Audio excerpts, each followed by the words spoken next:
Hey everyone, welcome out to The Good, the Bad, and the Geeky. I'm Nick Argenbright, and before we get started, let's talk about people who make this podcast awesome, like Pack Rat Comics. Go to packratcomics.com for all your comic book needs. They're based in Old Hilliard, Ohio, and they are the Eisner Award winner of the 2015 Best Retailer. You can only win it once. Big deal.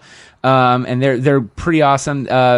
They also have amazing like Halloween Fest celebrations, Comic Book Day, and also they have great selection of not just comic books, but board games, t-shirts, and much, much more. Anime, if that's your jam, They have a whole section of, like, it's a huge section of anime too, which is pretty great.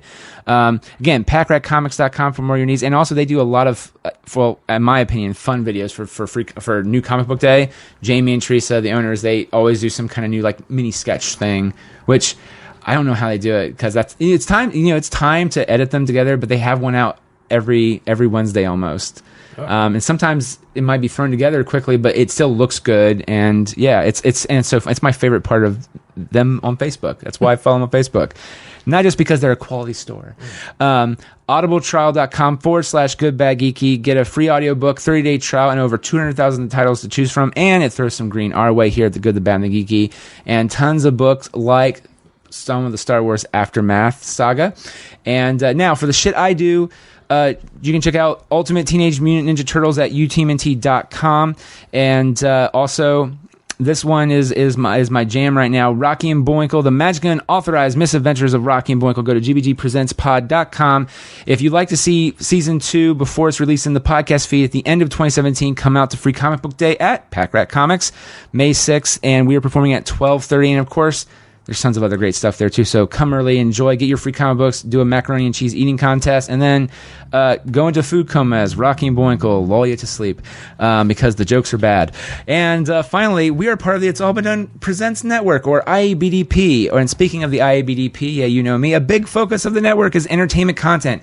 And IABDP has an in-house TV expert who has been offering his reviews of television programs for the past 7 years. Jerome Wetzel is the chief television critic of Seat42F.com and a contributing writer of Blog Critics Magazine. It's all been done anyway, so check out his latest work at iabdpresents.com. Now, on this episode, it's so awesome, we have to split it into 2 episodes. This is part 1, but we have Erik Sternberger on the line.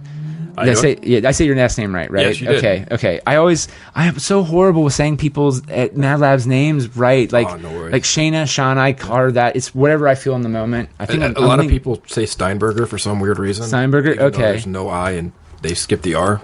Maybe the R looks like an I from their brain for some reason. Well, there's that old Harvard test where, like, if you look at words, but they're spelled wrong and they say another word, but usually they say it right. So I guess this isn't the Harvard test. I'm fake news, everybody. Sternberger test. The Sternberger test is where you see Sternberger, but claiming it. You're saying Steinberger. But we're going to talk Star Wars. And when I say we talk Star Wars, we talk Star Wars. And strictly nothing but Star Wars. I think there's like one Star Trek reference, and that's it. Yeah, and that is in the part 1, I believe. I think. It's so awesome. We're splitting up into 2 episodes. So this is part 1. But Erik, you do a lot of great things with Mad Lab at madlab.net. Yep. But you do some other stuff. Where are some other places they can check you out on the web? Sure. The easiest place is just eriksternberger.com. By your own name. That's what I say. And if you could spell that for people, just so people know. Yeah. It's E-R-I-K. No C. Sternberger. S-T-E-R-N-B-E-R. GER.com. No. So yeah, that's I've got another site where I kind of do stuff, but it's all linked on Erik Sternberger. Okay, and there will be stuff in the show notes, and for both sets of episodes, they'll be included in there, and you'll hear what they are in there. But you know what? If you're like, I just want to get to that now. I can listen to them talk Star Wars later. I want to check out Erik's shit now. Just look at the show notes. Boom, there it is. There they are. There it is. And let me tell you, there's some really funny stuff. Then I will preface that. You know what? I'll spoil it. Trump door sketch. That's the gateway drug, and then the doorman. Yeah, just go from there. So all right, here's episode 332 of The Good, the Bad, and the Geeky, Star Wars. Enjoy.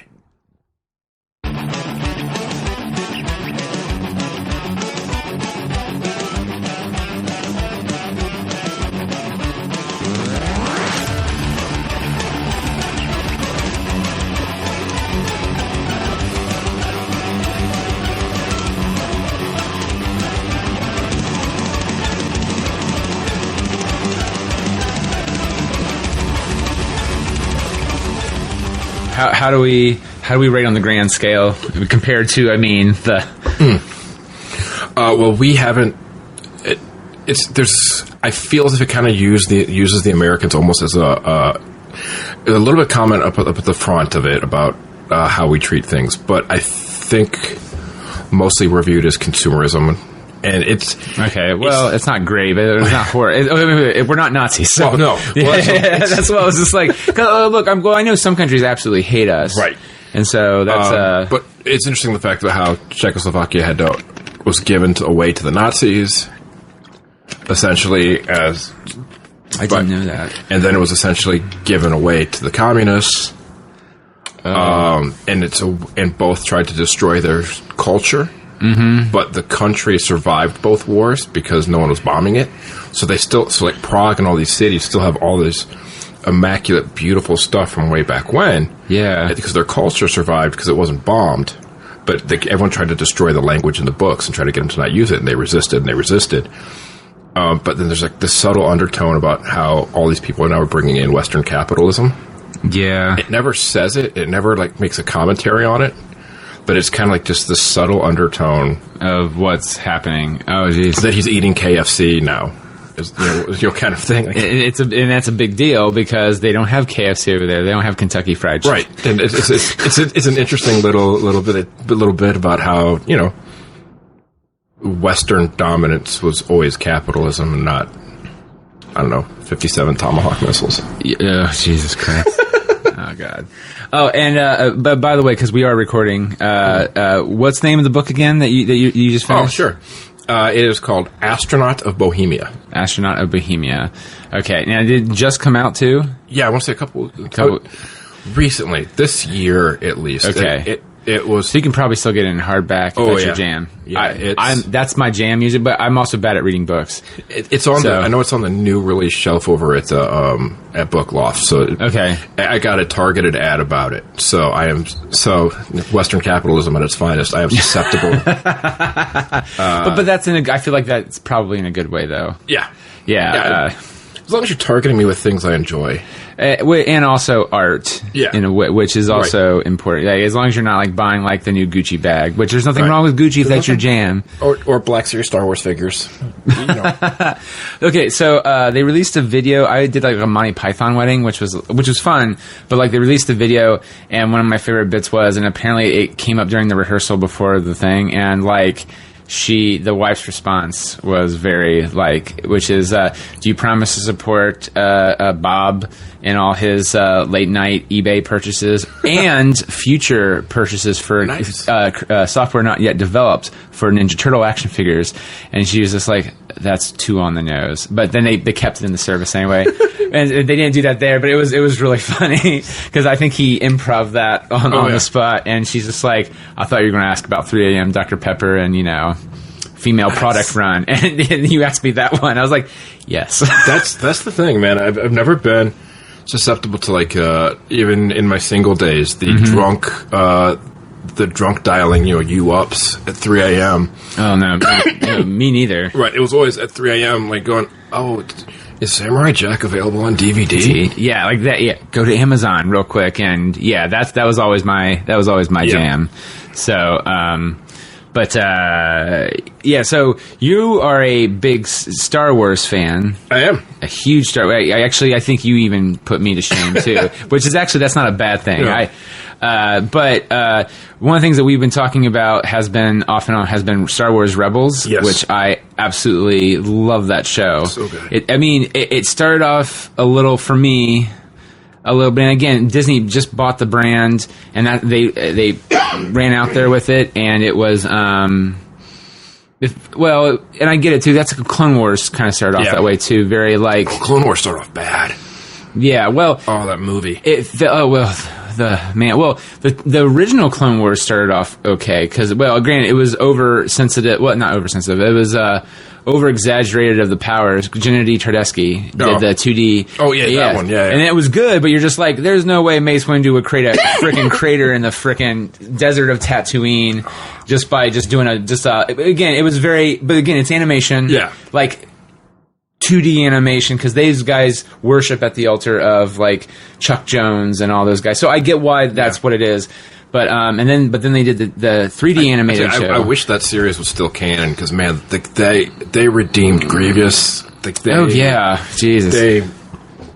They did some good stuff in that series that I wish was still canon. Here's the thing too. Like, okay, so some of them kind of changed for me. Let's start with this. I think this is the most common Star Wars question to start off with. All the movies, even the bad ones, you can't. I mean, you can just choose not to enjoy them. If it wasn't for them, we wouldn't have Clone Wars. That's true. So and every butterfly effect. You didn't have that. You wouldn't have Clone Wars. We didn't have Clone Wars. And you didn't have everything else. Then you wouldn't have George just finally going, you know what? I just want to sell to Disney. Yeah. And then we wouldn't have Rogue One, Force Awakens, and so on and so forth. So, what is in order your favorite to least favorite Star Wars movies? Yeah. I know this. I mean, you gotta remember, it's okay to include Rogue One now, because last time someone asked me that, I kept forgetting about Rogue One. Yeah, I do. Keep forgetting to Rogue One's got to get added in now. That just throws off the entire dynamic. It does. It really does. Well, and that's the hard thing. Is 1 and 2. Yeah. Your 1 and 2 rankings are tough. Because while Empire is the better film, Star Wars just gives me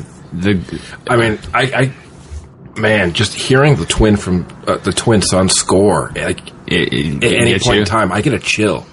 Man, so I have to go A New Hope. New Hope, okay. Then I'm going to go Empire. I'm going Rogue One. Okay. This is where I think it gets sticky. Okay. Again, another stick point. I'm gonna go Jedi and then Force Awakens. Okay. And then 3, 2, 1. I'm gonna go 3, 1, 2. No, 3, 2, 1. Yeah, I'm gonna go 3, 2, 1. 3, 2, 1. Okay. Yeah. Interesting. I know a lot of people put 2 at the end. Really? Over 1 Phantom Menace? Yeah, no, that's interesting. Usually people I talk to, it's 3, 2, 1.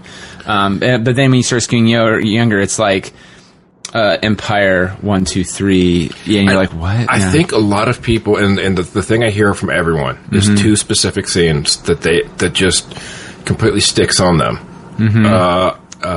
Ironic term. The sand comment. Okay. The whole the romance of Padme. Oh, that's so poorly handled. Right. Yeah. And a lot of people shit over Hayden Christensen.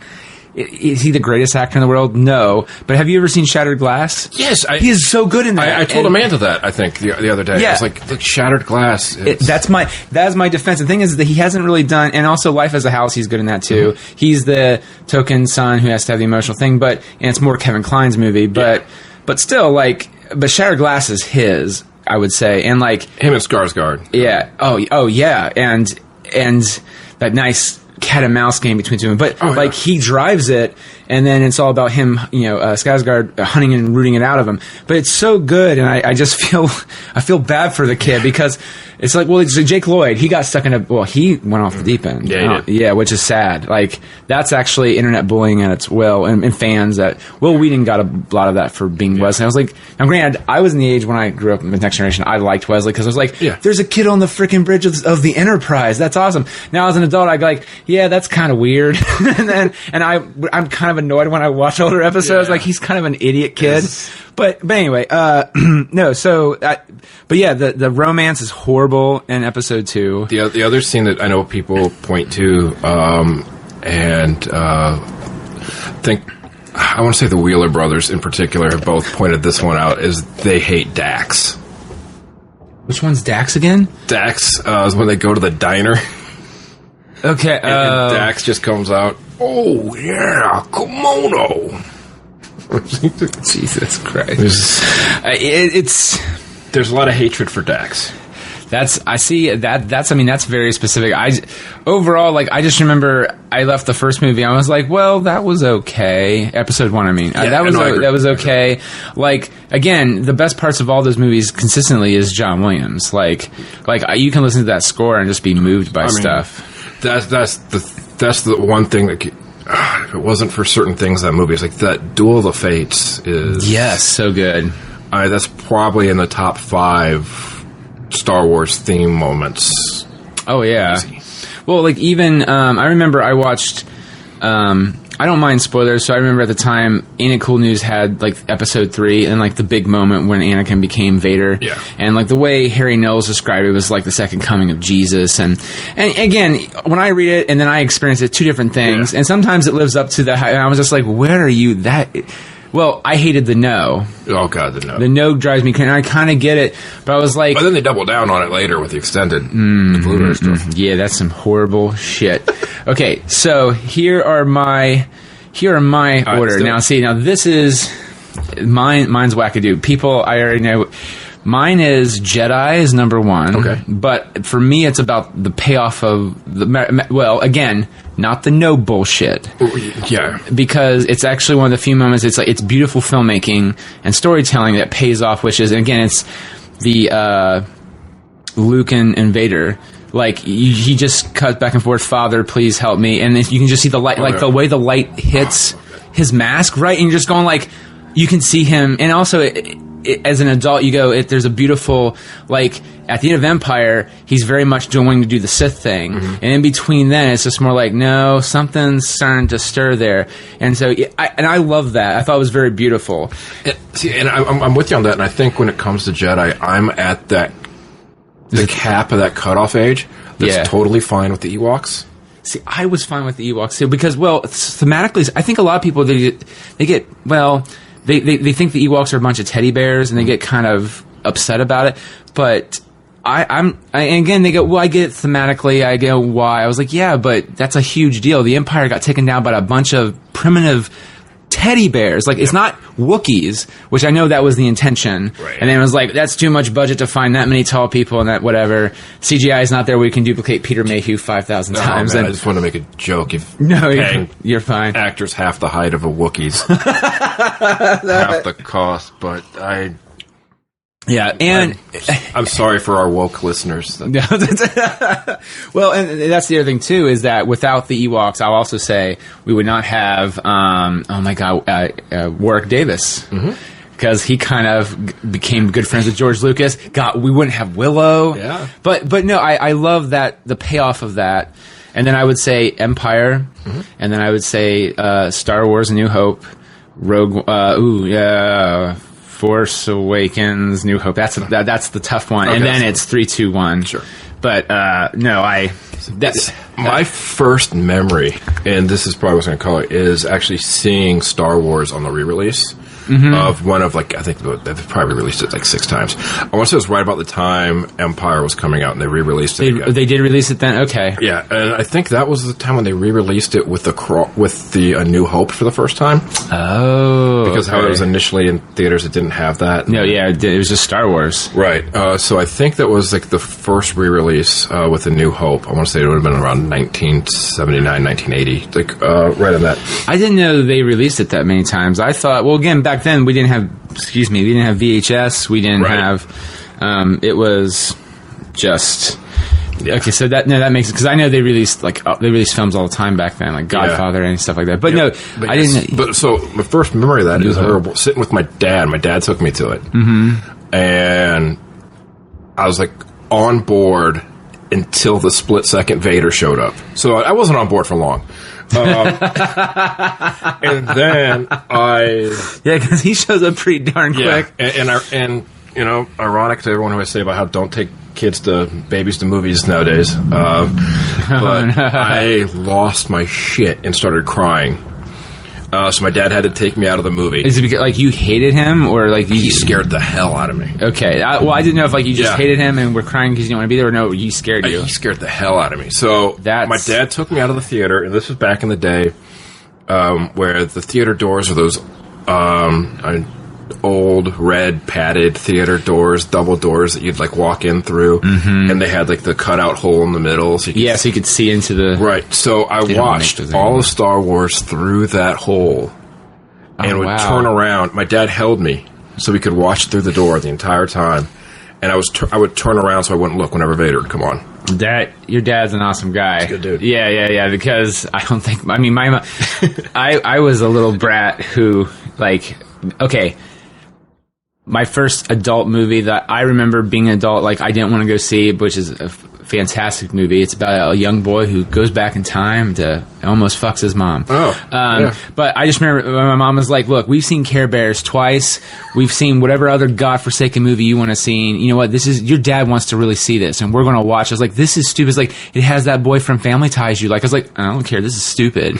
And I just remember halfway through, I was like, this is actually, I don't know what's going on, but this is awesome. Yeah. And then I was like, well, did you enjoy it? I was like, no, this was stupid and lame. And I was the worst. Oh, yeah. But yeah, so. My dad, when I was a baby, would take me to daytime movies because he managed the shoe store. Yeah. So you go to a movie and there's no one in there. Mm-hmm. So he'd take me in a car carrier to Cheech and Chong movies. Oh, wow. And I grew up to never, ever do drugs. That's... So anyone who says art forces that on you, bullshit. Suck it. Yeah. No, see, I will say that I really love this. This is the one thing I love my dad did get me into, because I just don't think he would pull up with my bullshit for some of that, sure. which actually, that's probably not true. He probably would have, but we never had that, I don't think so. But he got me into comic books, but also there was somewhere I was going with that. Something with the movies, I can't remember. I'll come back to it if I come back to it. But he would. Oh no, I'm sorry. I remember what it is now.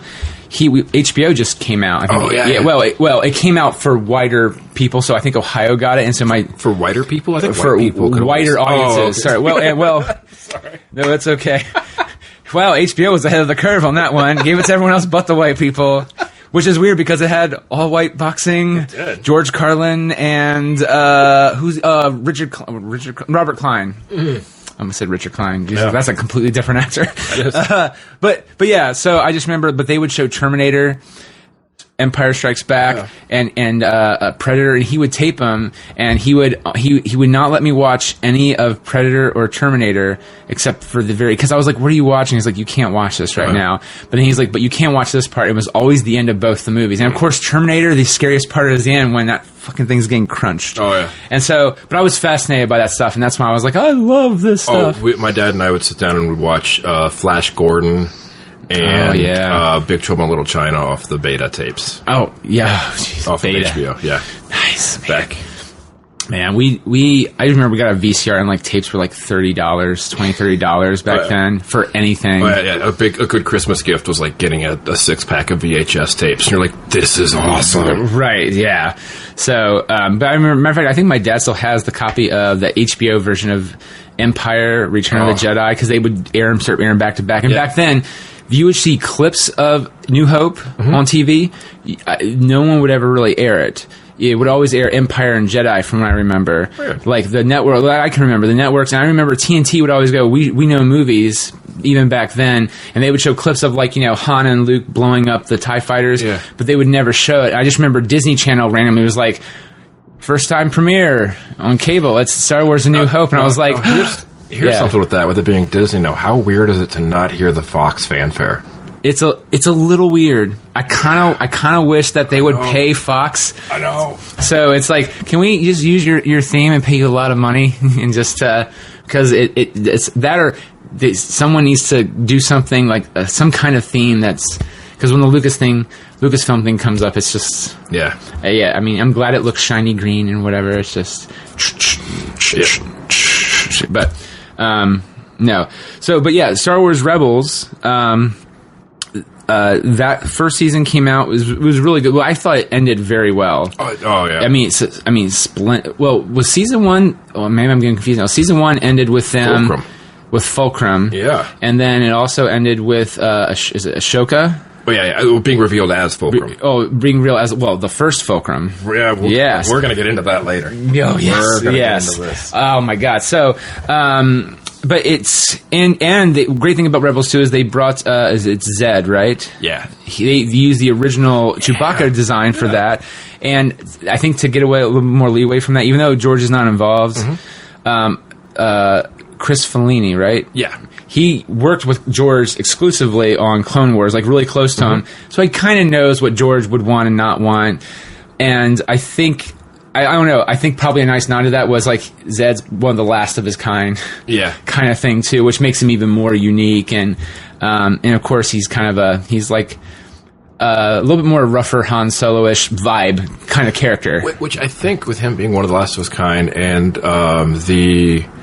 I'm blanking on like all the specific details right now, but sure. the ability to navigate hyperspace that his like kind have. Yes. And there might be more out there that kind of I think gives him an out at the end of Rebels. I hope. Because I will say this, and this is the one thing that this, and the thing is that, and this is not just because Disney took it over, it has nothing to do with this. It's even when George did it. Anytime someone does some new thing, it's always the story of One Last Jedi.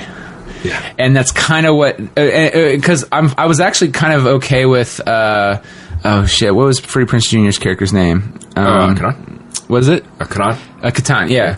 And when he teaches the kid, I was like, oh, there's Kanan or whatever. Kanan. I was like, there's two final Jedi left against the whatever. And of course, that's not true. Yeah. And I get that because I was like, where are these jokers at in Rogue One? Now, granted, they actually did show the Ghost. They showed the Ghost. Hera. They showed Hera. Well, you heard Hera, and then you saw Chopper, which I thought was rad. Now, granted, I saw Chopper the first time I saw Rogue One in the theater. The second time, I was like, here he is. And I was like, where is he at? I know he's here. They're on Yavin. Come on. Yeah. But, so good. But yeah, and then Sabine, which I really, I'm a weird shipper kind of guy. Sure. So I was like, Kanan and Sabine should totally get together. But then he became a jazz. Like, well, you can't do that technically. You mean Ezra or I'm sorry, Ezra. Ezra can't do that. Well, Kanan and Hera. I mean, there's... Well, that's... Well, but remember, he's no longer considered it... Well, kind of.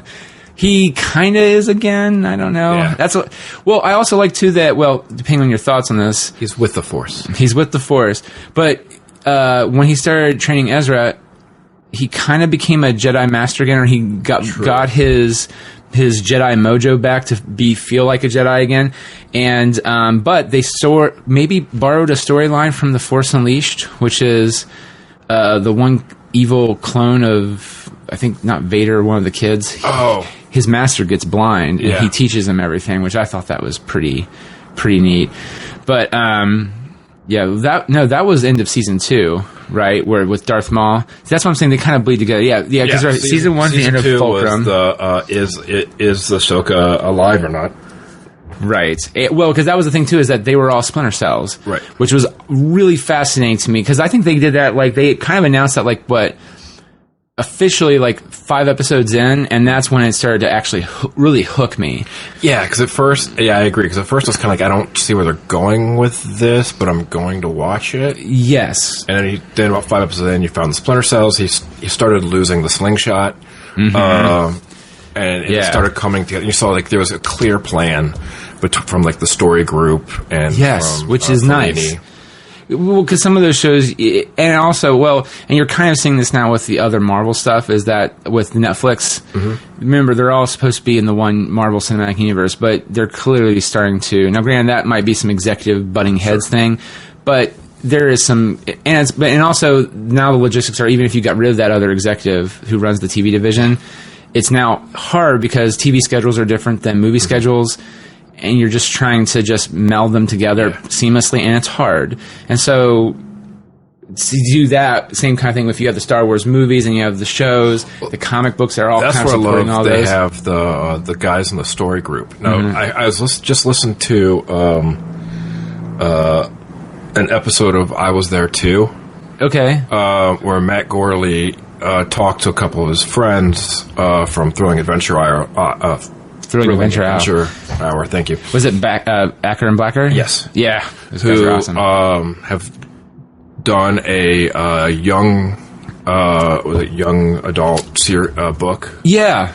And they were talking about the story group, and they said basically it's these guys who are running a website, like tracking everything. And Disney and Lucasfilm went to them and were like, do you just want to do that for us?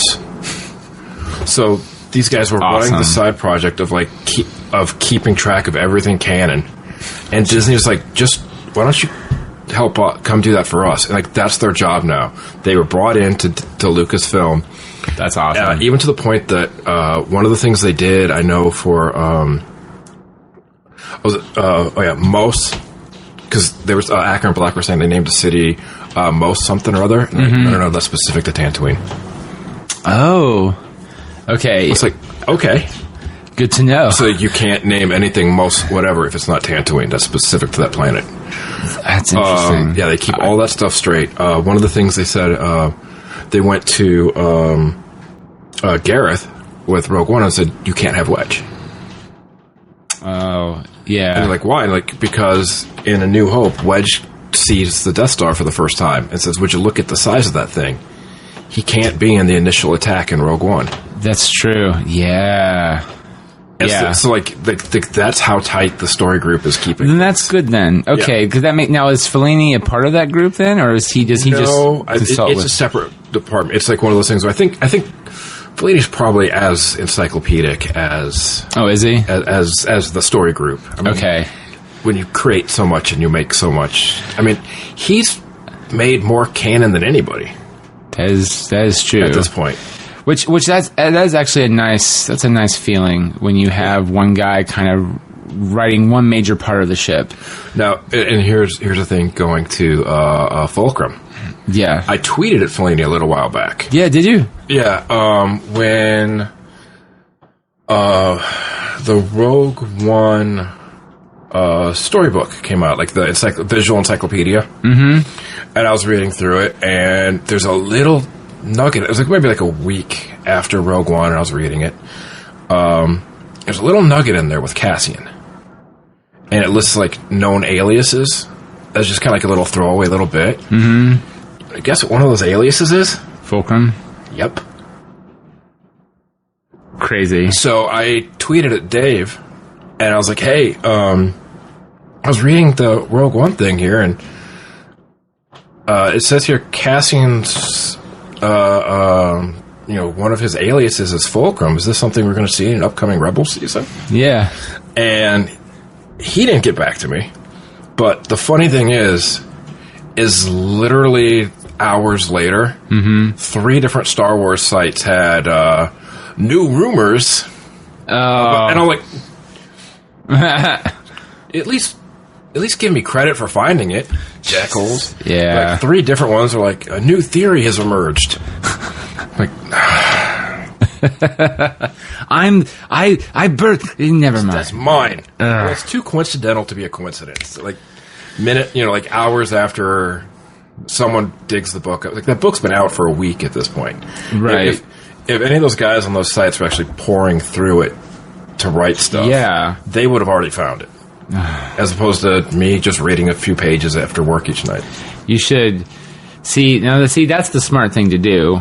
Take a few pages. Yeah. And you're good for the night that way. Now when you read multiple things at once, or do you just like so you do a few pages here, one book, another page, another usually book, I try to stick with one book at a time. One book at a time. Okay. Well, that's either way, I mean that's good. Do. When it comes to something like those, I kind of fit those in between books. Okay.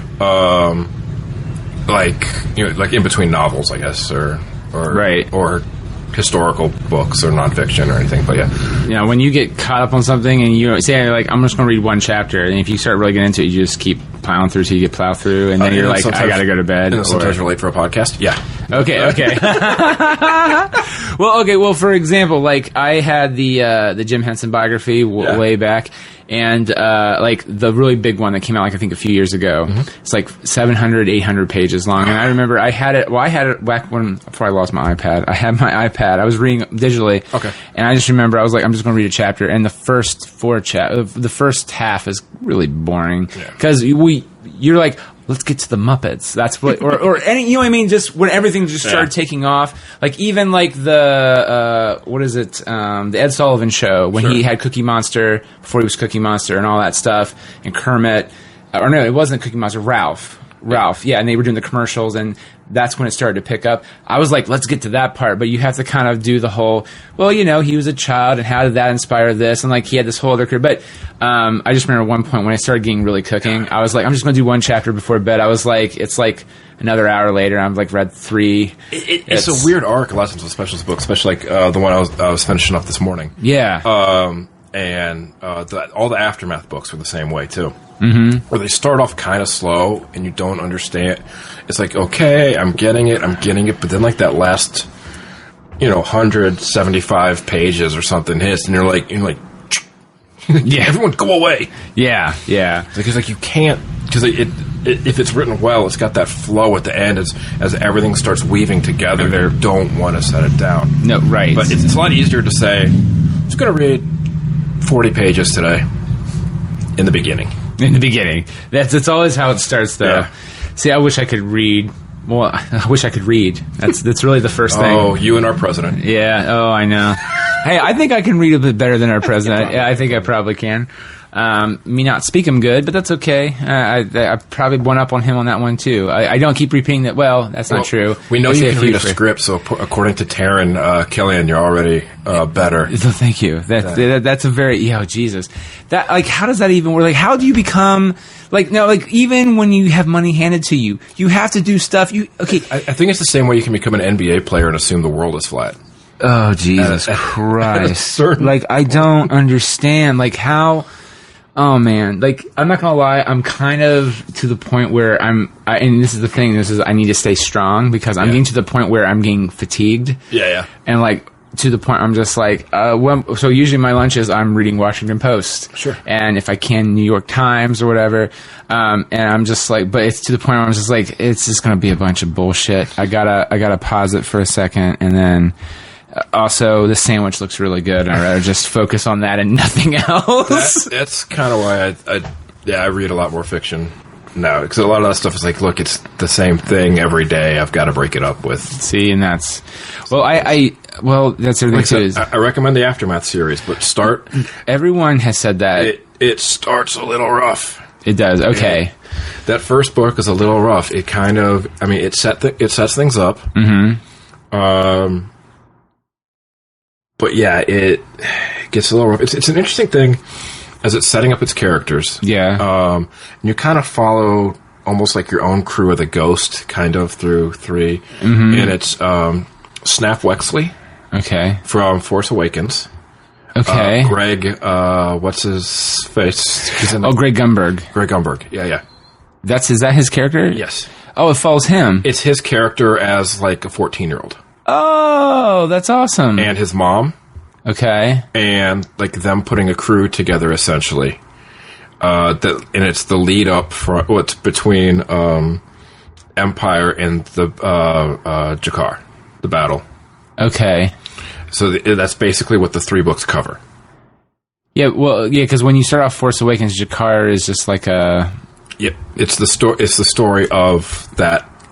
Of what happens between. Now, does it kind of cover the Millennium Falcon? Probably not. It doesn't tell that story. It's because that's a movie story, probably. Well, yeah, I feel like that's its own story. I think I don't know. I feel like that how it's lost probably ties into something. Okay. But it does. Oh, and one of the other stars is Wedge. Yeah, he comes in. I can't remember if he comes in book 1 or book 2, but yeah, and the entire second book, the big story of that is them liberating Kashyyyk. Okay. And that so Han's and that's the Wookiee planet, right? Yeah. Life Deck. Okay, that is the name of that book, and the third one's Empire's End. But what was interesting is as they kind of build this crew around, and one of them is a bounty hunter that joins them, who is. I think it's granddaughter. I don't think it's daughter. I'm drawing a little bit of a blank, but of one of the bounty hunters from Rebels. I'm sorry, from Clone Wars. Clone Wars. Okay. I'm blanking on the name of the species, but from Dashomir, the horn. Okay. That Maul was. Yeah. It's not his brother. Yeah. If you remember, there was the female bounty hunter in Clone Wars who was kind of like almost like a good bounty hunter. Was like protecting Anakin, wasn't she, or something? No, it wasn't Anakin. She was like protecting. She was hired to protect settlers. That's what it was. And like the Jedi joined her and whatever, and she kind of had like her own crew of like 4 or 5 bounty hunters. It's like her protege daughter. Okay. Is like one of the characters, so it ties into a lot of neat. Avenues. From my memory of like Darth Maul's species, weren't they a warlike race or no? I think there's like the sect of them, the Night Sisters. Okay, that's what like raised him. So I don't think they're all, because there's a couple Jedi that are the same race in like the background on stuff. Oh, are they? Okay. Yeah. So I think it was just, I think he was part of the Night Sister sect. Okay. Which are like the witches. Isn't that where he in Rebels, was it this last season? Isn't that where he took one up? He led Ezra towards the cavern of them where they were dead. Which that was. Now here's my beef with Rebels. I think that is outside the first few episodes, but again, they're setting stuff up. I feel like they're getting used to the band before they start getting into the story stuff. Yeah. Which was actually I like that actually. Yeah. Which is, I just want them to either do 2-parters, or I want them to just every once in a while throw an hour-long episode in there. Like one of my favorite episodes, if I hadn't been watching Rebels, I would have lost some of, or if I hadn't gone back and watched certain episodes of Clone Wars, I would have. It just wouldn't have been a little bit more empty, which we talked about, the Obi-Wan and versus Darth Maul, the final, because I just was like, I want a full hour long, like just to delve a little bit more into because like, look, it's very clear Maul is holding on to shit, but like, just to see just a little bit more moments of, because again, some of that was just beautifully done, like just very quiet moments between Ezra and Obi-Wan, and just to get a few more of those, just to let it build more, just get that, because then that was that final moment, is like, instead of holding Qui-Gon, he's holding Maul, but the difference is that Maul just can't let it go. And someone else pointed out that move that he strikes Maul down on was the same sequence that he used on Qui-Gon. Yes. And that Obi-Wan saw it, and that was his... Right. I was like, oh... See, yeah. Every step of that is perfect. Right.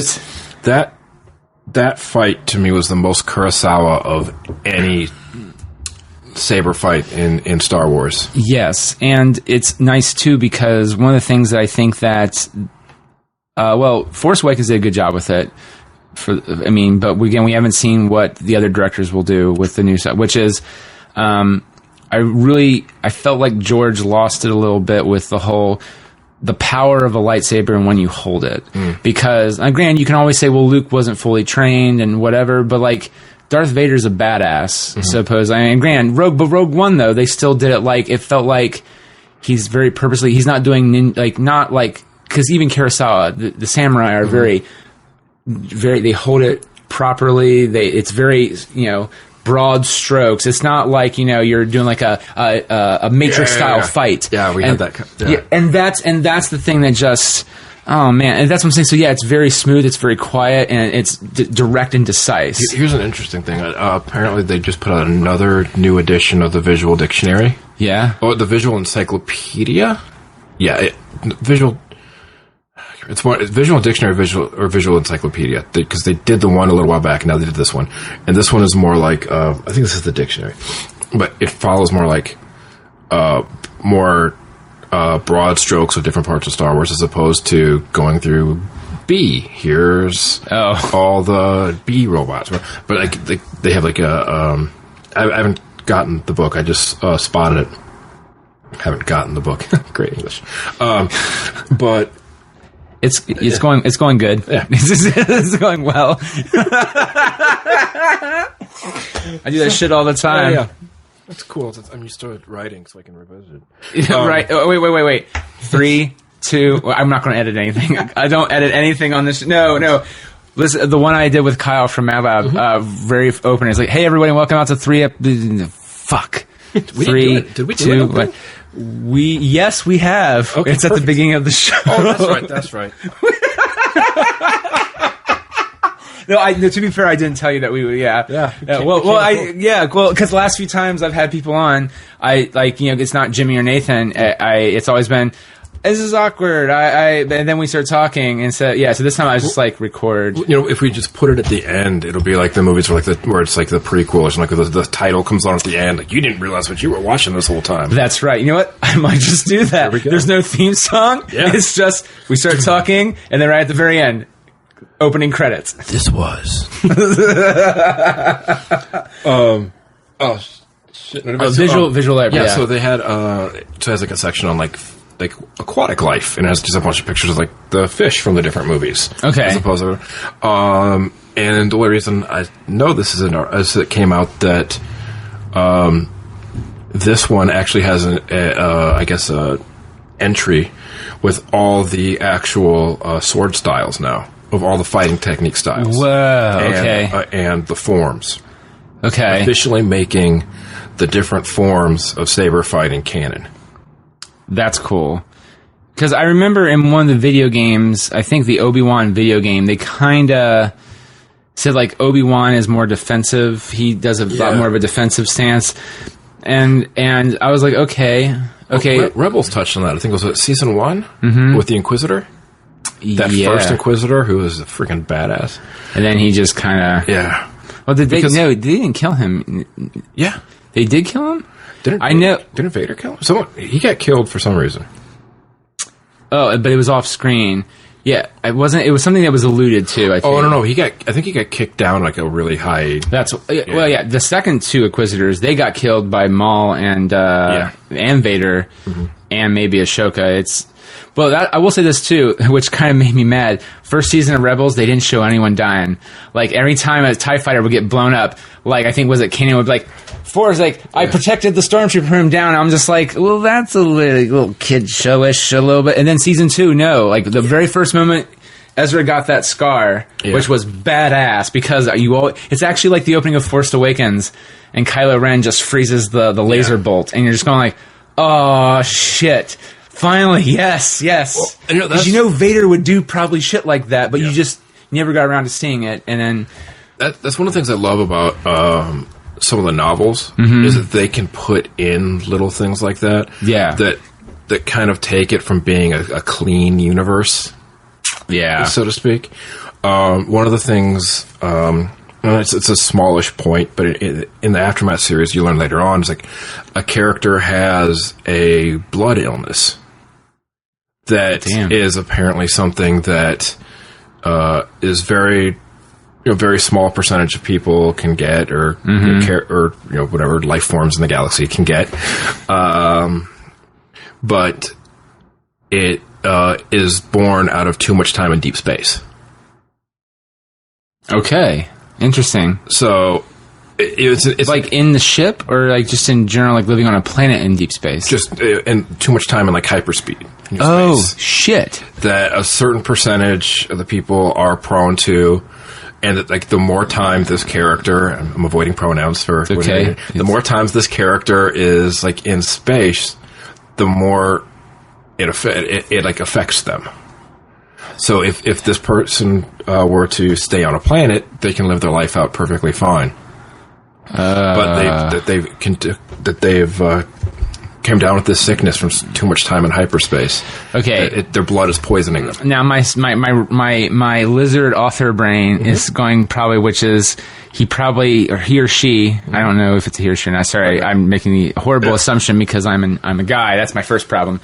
But that character has to probably, I'm thinking, has to make a sacrifice, which is they have to do something to get off the planet and go into hyperspace to probably do some possibly heroic act, or maybe even evil act. I don't know. Exactly. That's it. See, that's also the sad thing when I hear stuff like, I was like, that sounds so cool, because that's what I would do with that. And the nice thing is they hold back, and this is one of the things where I say, like, with that series, read the trilogy. Yeah. Because they hold back in the fact that that's not until, like, the third book, and you're like, oh... Yeah. It's kind of things like you says, this person isn't... Actually, it's not... I can't remember if it was... Actually, that actually didn't come out of Aftermath. That came out of the Bloodline. Bloodline, okay. Which is the book directly following Aftermath. And that's based more on Organa. Yeah, Princess Leia's rise to General. Senator Leia at that time, I think. Yes. Oh, man. And I'm not going to lie, I'm probably going to be a big baby. because what was it? It came out a few days after she passed. And I remember the moment, because that was the big question in everyone's mind with Rogue One. Are they going to directly tie right into it, or are they going to just leave it off and you go, like, for example, get this over to Senator Organa's daughter, or Senator Organa immediately, and he'll figure out what to do with it. Or is it, and no, they literally went right into her hands, the ship got the hell out of there, and then Vader's like, oh, hell, I gotta stop him. So, awesome, totally awesome. But the moment she turned around, I was just like, oh no, tears. And it's already a sad ending anyway. That's supposed to be like a nice moment of yay, happiness, and it's like, oh, so sadness. When her death was announced, my mother, both my aunts, and my grandmother were all seeing Rogue One together. Oh. And I'm like, whoa. Wow. It's like, talk about like the 5 of the women that raised me. It's like, throw Leia in there as number 5. And well, here's the other thing too. I think a lot of people who shit over Star Wars, which I don't understand the logic of that anyway, but like, she was sexualized, which is kind of a bad thing. But like, she didn't take shit from anybody. She was actually one of the first pro-female characters. Like, she destroyed Jabba's barge. She killed Jabba the Hutt. That is a huge one of the themes going through Bloodline. Claudia Gray wrote it. She's very good. Okay. But it's one of the things that a lot of like the other people call her Hutt Slayer. That's awesome. In different like the underground. Essentially, she has to do a little like undercover kind of stuff. It's much as undercover as it can be. As a diplomat dealing with scummy people, but they refer to her as the Hutt Slayer. Yeah, and like she's awesome. And she fucking killed Jabba the Hutt. Well, and that's the thing. They're also like, you took down a Hutt, but it's this awesome kind of theme throughout the whole thing of how everybody in the underworld holds her in such high esteem because she took out a Hutt. Right. Now, here's the other thing, too, and this is just me asking. I know there are other Hutts, but Jabba was the most feared, right? I think he controlled, like, one of, like, the bigger sections. So, in retrospect, he was kind of like Al Capone. There was other factions in New York, but he was the Chicago mob, and a big part of the Chicago mob, I should say. There is a Hutt on Jakku, which is part of the Aftermath books. Interesting. In the third one. Are they big on desert plants? Is that the kind of the logic with Hutts? Kind of. Interesting. It Okay. seems to be. And it's a female Hutt, and so give that away. But she cool. is not really loving the fact that she's on Jakku, where there's really no power. Oh, okay. Well, no, I mean, and they're all about power, right? So she enslaves people and stuff. It's got some interesting and messed up stuff. So here's the one thing I will say about, I've not seen, again, the books you can get away with it, but visually I've not seen something that has appeased my senses, which is they've never been able to digitally get a Hutt down, I feel, right. And I get what George is trying to do in was it the digital re-release? Well, the original, the first, I remember it as the 90s re-release. Han stepping on the tail. Right. And in again, I kind of because it is a good scene, and it does, you do wish he had the foresight to realize this might go further or whatever. It's something not to just put that actor in there, but again, he didn't, and I get that. And it is actually a kind of important scene for Han. Yeah. And it pays off Jedi a little bit better and Empire a little bit better, and sure. So, but yeah, it just digitally, even when they did it for the Blu-ray, they made it look better. It did not. It looks off. Even in episode 1 where they did, I think, Jabba and his mom or something like that, they're at the pod races and they're waving. Oh, yeah. And you're just like, come on, you got fucking everything else looking really good. Why can't you have the Hutts look that's one of those times I'm like, you just need to get 6 people, make them go through hell, sweat to death in the sweat box, build a giant fucking slug Muppet, and do it, because it just doesn't look right. I know, granted, Rebels, you can't do that kind of thing, but if they ever do a Hutt in a movie again, they need to build a giant. No, well, because it's unique to the third. Yeah, to Jedi. Unless they do something. I mean, I would love to see some kind of a Star Wars tale set between Jedi in Force Awakens that is like Black Sun and just all the, do like a Rogue One type story. Yeah. Essentially with, where you've got Black Sun, you've got the Hutts, where you've basically got the, all the criminal organizations rushing to fill the void of the Empire. Oh, yeah. And to me, that would be a really fun one-off. Now, I will say this, too, and now that I'm thinking about this, they are doing the Han Solo movie, the young Han Solo, so we probably will see Jabba. Yes. Probably. Maybe. I don't know. Because we have Donald Glover, who is awesome as young Lando, which actually that's inspired casting to me. But I think he would have been a good live-action Miles Morales before he got a little bit too old, and now he's the animated Miles Morales, which I'm also okay with, too. Yeah. Yeah, that's just one thing I don't think they've ever gotten right. No. But one little visual thing, that'll be okay.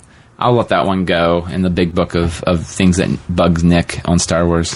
Because, again, there's those first 3 movies. I'm sorry, episode 1, 2, 3. Oh, yeah. That's poor wording on my part. The original, the first 3 are New Hope, Empire, Jedi. But yeah, so Rebels, So Splinter Cell's in first season. They gear up together. They tie together. Yeah. And by Fulcrum. Fulcrum is the one trying to lead them, guide them on this path, and you realize Fulcrum is Ahsoka. And Ahsoka, for those who don't know, was in Clone Wars. She was Anakin's apprentice. She started off so annoying in that show. She did. Well, again, it was like, this is for the little kid audience. Yeah. For everyone else, it's Anakin, Obi-Wan, and then... Somehow she has become one of the best characters in the entire canon. Yes, and yeah. Now, okay, and... Didn't they kill her off originally in episode 3, but the girl who played her was different girl. That's a different girl. Different one. That was okay. Yeah, that's there's the whole controversy about that one. I'm blanking on her name off the top of my head. I just remember that apparently the actress did like Playboy after she did that, and George is like, I don't like that. I don't like that. She got killed off in 3 different mediums. Did you really? Yeah. Well, she got killed in... By Grievous in episode 3, but it got cut. It's on the DVD. It got cut. Yeah. And then she got killed again. I want to say she was killed in Gendy's Clone Wars. Was she? I can't remember, but then I know she was killed in the Force Unleashed video games. No, what? Okay, no. I mean, I haven't played the second one. I played the first one a lot. Matter of fact, I still pull it out and I play it. So the first one's better than the second one. Oh, yeah. I mean, that ending. Oh, but again, that game kind of did the Tardeschi force power stuff, but the ending, I mean, still powerful, really good. I'm completely blanking on a Sikh Tira or something like that. It's Sikh Tira or something. I can't. Okay. I'm completely blanking on the exact name and pronunciation, but it's one of those things where, like, Shiktir or something like that. And now that you say it, I think, she's on one of the weird planets, I think, in the game, right? She's like the boss. Yeah, okay, I think I remember. Yeah, because she's been killed now, I think, in 3 mediums that have not been canon, and then they ended up, like, showing a ghost of her or something in Rebels. Well, I remember at the time, Force Unleashed was considered canon to George, which I thought that was interesting. But then I was just like, Darth Vader is doing a lot of badass shit, like Matrix style badass shit for being Darth Vader, which again I'm fine with, but maybe let's see it elsewhere too.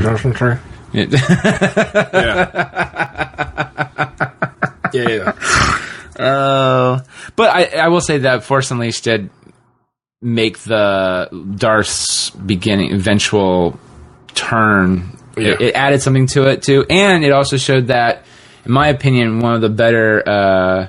I don't think he does it on Rebels. They either have James Earl Jones or somebody else. I thought Jones did it a few times. Yeah, but or maybe some other like promos or whatever. But the guy from Chad Vader. Okay.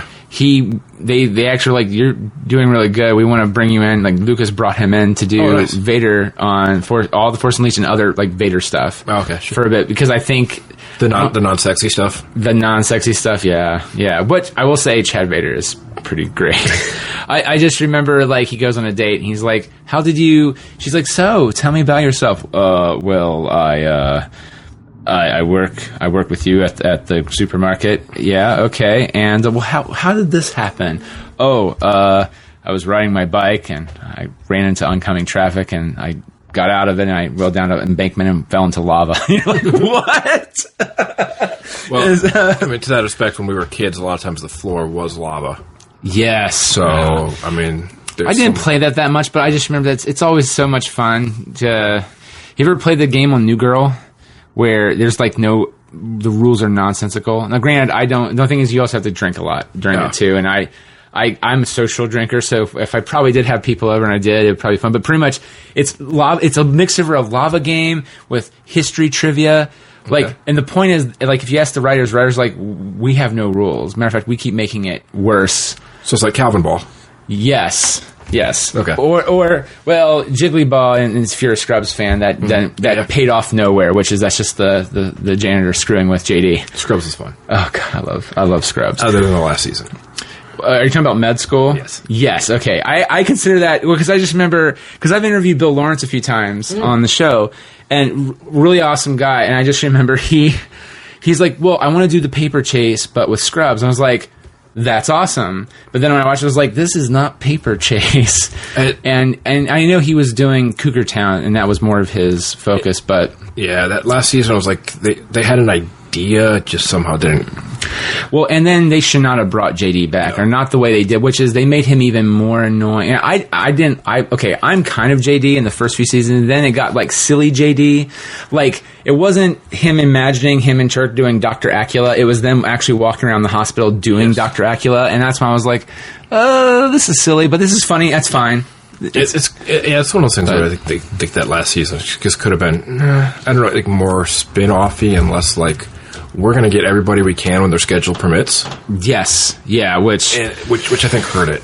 It did. Well, it ruined the Dr. Cox JD thing when they brought him back, and because it was like they went right back to square one again. At least that's my take. If that was my take, I would have been like, JD would have been a little bit more mature around him. Not much, just JD. Like, they had a good cast. You look at like all the med school students, like they all went on. Eliza Koo. Yeah. I can't remember the one guy. He had his own show. Did Dave Franco in there? Yeah, Dave Franco. Who's this? The other guy, he was on Pan Am, and he was, I can't never remember his name. He was also on the Medic show on USA. He's really good at playing, not swarmy, but smart ass characters, and good actor too. And that's what I'm saying. So, and he's doing a lot of other, I think he's doing Fear the Walking Dead now too. Yeah, but good cast. Star Wars, yes, sorry. We inceptioned the conversation, and now we're going back from the inception. That's how I like to say. We inceptioned the conversation. Oh, sure. But so, Rebels, so Fulcrum, I figured out season 2, though, was about Vader is now kind of tired of the Inquisitor who failed, all that, we got to take care of the rebel insurgents, or the rebel insurgences. Yeah. Which is because, again, they kind of talked it. Which the way season 1 ends is like, we are now a cohesive unit. It's like, no, some of them are cohesive. There's still pockets, and I think by the end of this last season, or the end of season 2, they are more conjoined. Except for you go on a weird rabbit hunt with Ezra. Yeah, right. I think. Yeah, and then season 3 definitely like when Mon comes in and actually just ties everyone together. Yeah. Now, Mon is the Asian general, correct? No. No. Sorry. The lady, redhead. Okay.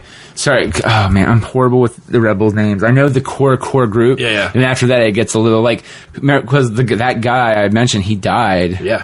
And that was like, that was heartbreaking. That was... Because I was watching, I was like, oh, don't do this. Oh, I hate this show so much because it's so good. It went out so well. Yeah. No, Mon from Empire. from Jedi. Okay. Yeah. Gotcha. Sorry. Took me a second. But, yeah, when he... And Fulcrum, that was a great twist. The new second Fulcrum, but we've seen the second Fulcrum. Yes. That was a great twist. Oh, and it played out so well with it being the with him and Zeb. Yes, with the fact that that episode where the Imperial officer Calum. Callum. Yeah, sure. Yeah, it's one of those I always want to call him like Star Wars Wolverine because of his mutton chops. Yeah. Okay, well, yeah. So Star Wars Wolverine is you ordered Logan. Yeah, it's called Logan. Yeah, it's probably easier. Star Wars Logan. When they were crash landed together, and you think that's a one-off episode? Yeah, where they essentially did an Enemy Mine episode of Star Wars.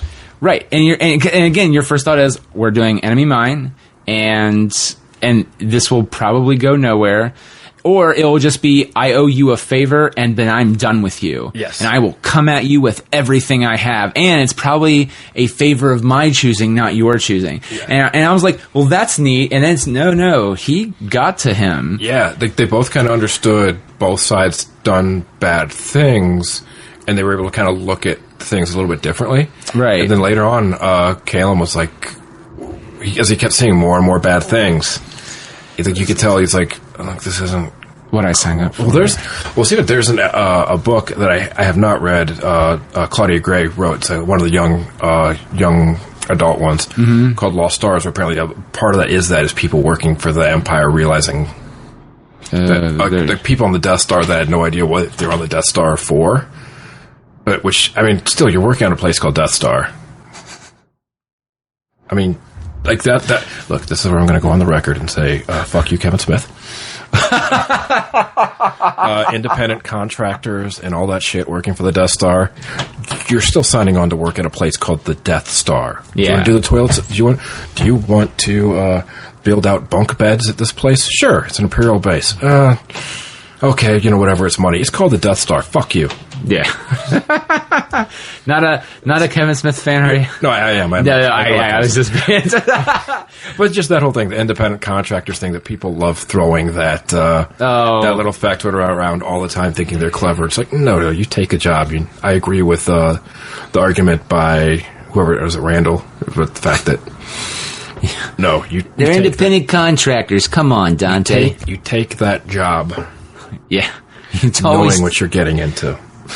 I worked in pharmaceuticals. My hands aren't clean. I know this. I got out. Oh. But yeah, the twist with Calum as becoming the new Fulcrum. And here's the other thing too, is that I never read the original books, but I know of Thrawn. Yeah. And I never read those either. And he is a master. From everything I've heard about him, dude is always 5 steps ahead of everything. Even when, because I remember it's now part of the, was it the Legacy, not Star Wars, like Star Wars Legends. Yeah. Legends, which is non-canon now. Yeah. All his storylines, it was all about how he was even 5 steps ahead of the Emperor, but somehow he misjudged something and he got knocked down a few pegs. Yeah. But he still worked his way up, and so after the Emperor fell, he then slowly swooped in, because I think originally his storyline happened after Jedi, I think. Like he had a fleet hiding in a nebula or something. Right, because he was, again, 5 steps ahead of what was going down. He saw that the rebels were probably going, I think. The rebels were going. And that's what I love, with the canon reboot, didn't hurt me as much, because I was not married to that, as invested in like the old books or anything. Yeah, me all that came out kind of like when I was high school and in college and stuff, and then when I finally got to a point like, okay, I'm able to read for pleasure again and not just like one book a summer, right, kind of thing. In which case, I was going to read Fight Club or something. It's like, oh, cool, I'm going to be nerdy and get into the Star Wars books. You look at it, and like 40 of them. You're like, fuck this. Yeah. I got that kind of time. Yeah, because especially they all were kind of tying together. They had their own little mini extended universe. This one kid I went to high school with, he loved those things just because he loved Boba Fett. Mm-hmm. Boba Fett came back from the dead. Oh, yeah. And I was just like, read Aftermath. Oh, no. I'm interested, though. I'm intrigued. No, I'm intrigued. I'm not saying he's back. I'm not saying he isn't. But they follow up on a couple interesting threads that leave it open for someone else to pick up later. Okay. I will say this. There's interesting things through Aftermath, which are like interludes. And at first, like in the first book, you're like, oh, why are we suddenly going to, for Tatooine or whatever? And it's some guy buying armor that's been distressed and possibly destroyed off of Jawas or something. Okay. And it's kind of, and then like, and there's like little bits like that. There's people on Coruscant who are spray painting Vader lives on shit. So there's like all these like little interludes to like you think at first it's kind of like, oh, little flavorings of the galaxy that are kind of cool. And then those interludes keep coming back throughout the 3 books. And it's like the people spray painting Vader lives. It's like, oh, that's cool. There's like, it's kind of punk. Yeah. People doing that kind of stuff it reminded me of, Russia after the fall, 2000 kind of stuff. Yeah. And then, like the next book, suddenly, like, you realize that these people have actually infiltrated things, and like suddenly it's getting like almost 24 level type terrorism shit. Ugh. And then suddenly by the 3rd book, you realize it's like, oh, it's all being guided by this one side character who never had a name in Return of the Jedi, who's always with Vader, who's always with the Emperor, and that he's putting together this whole cult. And it's like, through these things, you're like, oh, shit, does this eventually become the Knights of Ren? Yeah. So yeah. And that's the kind of the neat thing of the Aftermath books. It does like kind of lead in like all these other little threads for other people to kind of pick up, to say like these things are happening in the galaxy. As it's been publicized, the fate of Jar Jar. Does Jar Jar Binks' fate truly get revealed in the book, and do they talk about it? Will they pose their thoughts on Disney's Star Wars Rebels? Will Season 4 come out? Or will they discuss how they think the show should end? Find out on the very next episode of The Good, the Bad, and the Geeky. Oh shit, I got a little JFK at the end.